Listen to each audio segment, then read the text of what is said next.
Studio থেকে মিকা আত্মনির্ভরের চেষ্টা কিন্তু লঞ্চের পায়রা দুই দেশের কাছের উঁচু পাড়ার একটা সিগো মধ্যে মাঝে আরো সামনে মিকা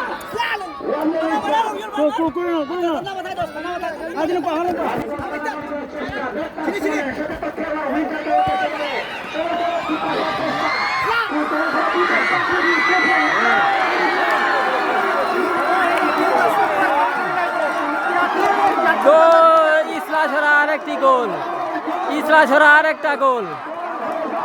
দর্শকদের উল্লাস দেখেন, ইসলা ছড়া দর্শকদের উল্লাস।